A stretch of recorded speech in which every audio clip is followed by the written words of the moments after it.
Hello, hello, hello. You are tuning into the episode of The Wunderkind Show.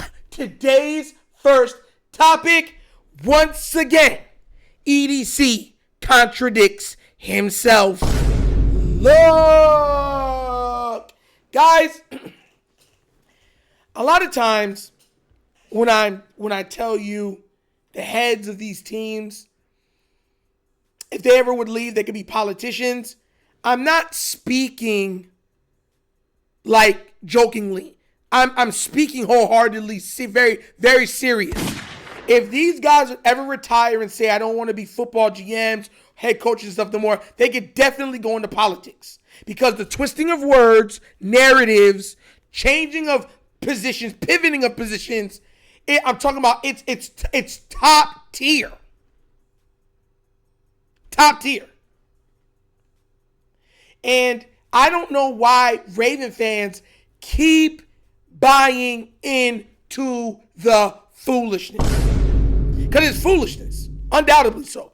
What I'm going to do is I'm going to play you exactly what I mean. Because a stat came out the other day. I brought it up mad times on this channel. And I know they heard it from here because I was making a big deal about it. And I've been shown that the Ravens media does take in heed or take in videos from a multitude of YouTubers, from Ing Raven, sometimes to 410, sometimes to the Vault, sometimes to the Wunderkind Show. And I'm pretty sure they heard what I had to say about this. So what I'm going to do is I'm going to play this video, and I'm going to show you exactly why I'm saying they're full of crap. All right? So without further ado, let's hear what Mr. EDC had to say about our strong, cheap offensive line. Yeah, well, I mean, I think I saw a stat the other day that I think we're allocating less salary cap this year to the offensive line than any other team in the league. And that tells me that we have some good young players who are playing. I've got a lot of faith in those guys. I've got a lot of faith in Coach Warhop to develop, and a lot of faith in our strength and conditioning program too. That we bring in these younger offensive linemen, and typically we see that they get better over time. I think it's a good, strong offensive line class this year across the board. A really, really good group of tackles and guards as well. And so, I think anytime you have a chance to draft an offensive lineman that you think can be a really good player, you should do that. Especially the way we play football. Because we're a team that prides itself on running the ball and being physical, knocking people off the ball, controlling the clock, protecting the quarterback, all those kind of things. So I think that's going to be critical. Listen, guys. Listen, man. I heard about that stat the other day, and that means we got some great young talent on this team. Now, for context, Rosengarten seems to be a hit. I think he's going to be amazing.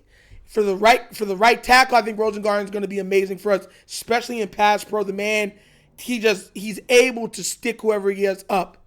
But when it comes to Voorhees and Vallely, our guards, let me tell you something right now.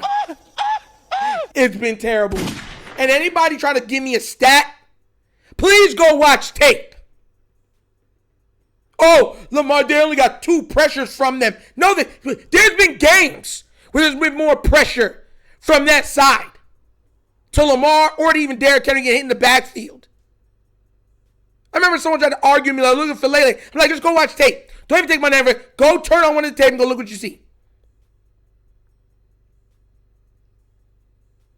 Lamar making people miss. 2-3 guys miss, running around, extending the play.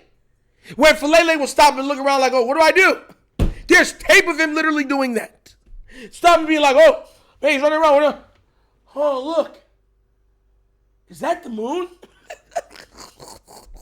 Oh! I'm not being facetious. Go look it up if you don't believe me. That's why it bothers me, right? Because once again, we have a GM saying how he loves young players, how he loves the way they do everything. And then you ask yourself and you say, you got rid of Zeitler. If your number one priority was protecting your quarterback, wouldn't you have kept him? If your number one priority was protecting your quarterback, when all those consecutive seasons of Ronnie Stanley being hurt, Wouldn't you have gotten a left tackle?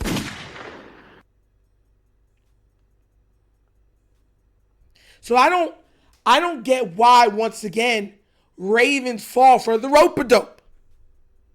It's a rope-a-dope. He's a politician. How many times did he come out already and after everything happened, all right, you're right, I did not build the team around Lamar properly. We made big missteps not giving him enough weapons or protection. Then y'all looking at me like, oh, whoa, you know Nitro. Nitro what? He had failed at building a proper O-line around Lamar Jackson for 6+ years. For anybody that wants to bring up 2019, when 2019 happened, our O-line was not considered a good O-line. It was considered barely mid. Barely mid. Go look up. If you think I'm lying, go look it up.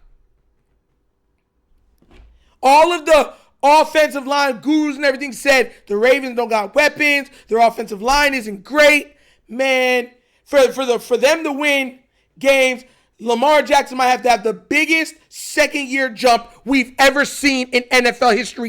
That's what was being talked about. Then, as soon as he's doing well, oh, the offensive line, magical, sprinkle some pixie dust, more magical. Then when they get to the playoffs, they get what? Abused. By who? The Titans.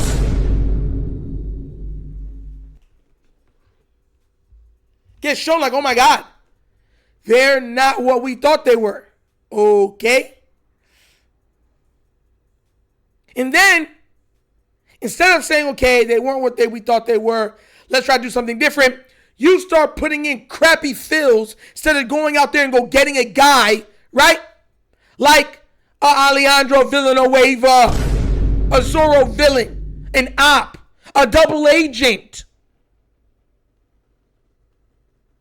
Got centers snapping the ball over your quarterback's head that knocks him out of the game. Y'all got something to say to me? No. You failed. F. Minus.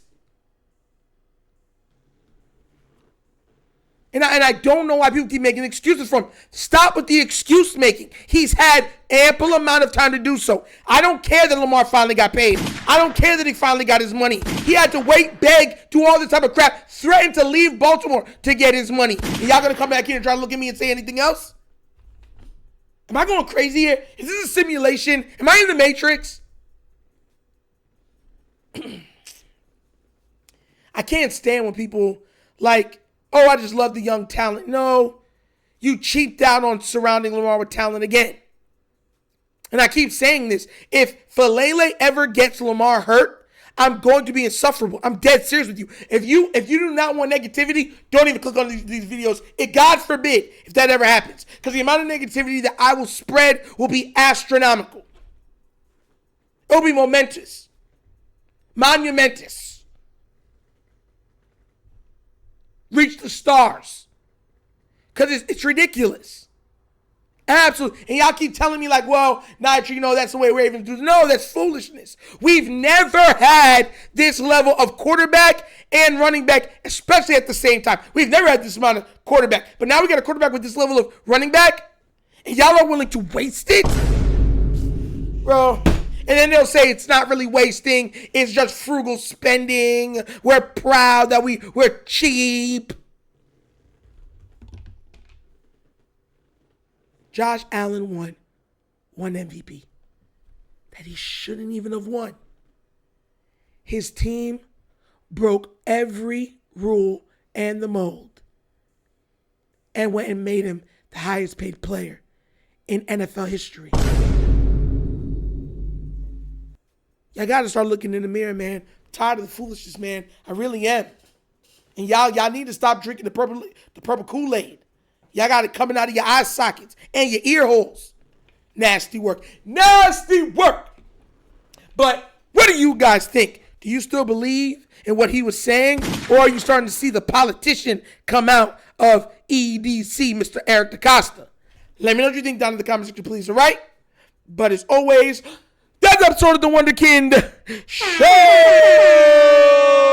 Thank you for watching. And now we get down. We have fun and we laugh. But everything we talk about, we're doing what? Facts and truth. Please do remember, like, subscribe to the notification bell. Leave a comment in all of the comments. Guys, please do not forget, check out the Wunderkind Morning Show. Yes, live Monday through Thursdays, 9:30 to 10:30 a.m. in the mornings, where we cover all hot topics in sports. And at the end of every show, you have a little bit of nostalgia to put a smile on your face all day. So be there or be square. Okay? Also, if you would like to donate to this channel, help out with equipment and stuff like that, bottom of the screen, QR code. QR codes to a Cash App. Cash App located in the description of every video that we do. Name of it is money sign. The Wunderkind Show. Super easy. But that's the episode of The Wunderkind Show. This show is not just signing off. And as always, you know my slogan. Peace. And I am out of here. Huh? Yerp. Finish him, Daddy. Do not